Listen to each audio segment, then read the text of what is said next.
Christmas party nga namin ngayon ng mga kaibigan ko kasama ang aming mga chikiting at eto nga ang aming dadalhin. Fruit salad nga itong naisipan kong dalhin para kahit papano may dessert naman kami at para maisauli ko na nga rin itong Tupperware na pinahiram sa akin. Nakakahiya naman kasi kung isasauli ko ito ng walang laman kaya mamaya kapag may natira dito, sakto at sa kanya na lang.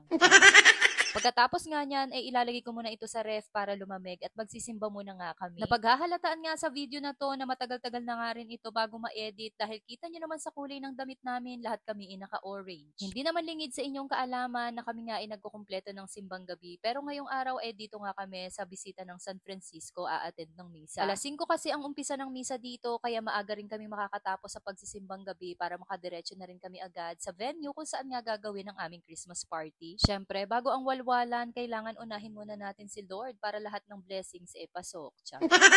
Natapos na nga ang misa at ayan nga nakita pa namin si Father sa parking. Fast forward, kinuha muna nga namin ang mga regalo sa bahay pati na nga rin ang iba pang dadalhin. Saka naman nga kami bumiyahe ulit patungo nga doon sa may venue na pagdadausan ng aming Christmas party. Pagkarating, inayos na nga rin yung mga food na daladala namin pati na nga rin itong gift na para mamaya sa exchange gift. Tapos etong mga chikiting, pagkarating, nagpalit lang ng pang swimming tapos diretso ligo na rin. Alam niyo naman kapag bata, hindi niyo talaga mapipigilan yan basta makakita ng tubig. Maya-maya nagutom na nga rin sila kaya pinauna na nga rin namin silang kumain. Nakakatuwa lang din silang pagmasdan dahil napakagana nga rin nilang magsikain lahat. Sa totoo lang, first time lang din talaga namin magdadaos ng ganito at naisipan lang din talaga. Muntigat pa nga hindi matuloy ang Christmas party namin, mabuti na lang at may nabook nga kami na resort na kagaya nito. Ang ganda nga rin ng ambience dito sa gabi kaya nga hindi ko rin napigilan ng mag-emote.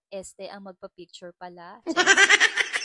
Maya-maya, nag-umpisa na nga rin mag-exchange gift ang mga bata at ayan nga, excited silang lahat. Napakasarap talaga maging bata, every time na makakatanggap tayo ng gift, talagang nandun yung excitement. Ngayon kasi na tumatanda tayo, parang hindi na tayo excited sa Pasko. Paano kasi tayo naman ngayon ang taya at gagastos at mamimigay ngayong Pasko? O aminin mo, isa ka rin sa hindi na excited ngayon.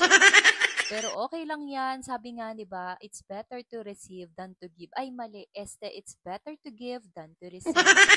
O, di ba? Kita nyo naman kung gaano kasasaya ang mga bata na yan. Pero hindi pa dyan natatapos dahil nag-prepare nga rin kami ng gift na ibibigay sa mga bata. Kaya na nga at nagkakagulo-gulo na nga silang lahat. Ito naman nga ang niready kong gift para sa mga bata at sigil na nga rin ang pinag-abot ko. Simple lang din naman ang mga ito at hindi ganun kamahalan. Pero for sure ako na magugustuhan nila yan dahil sobrang appreciative ng mga bata na ito. Sabi ko nga, mas madaling pasayahin ng mga bata kaysa sa mga matatanda.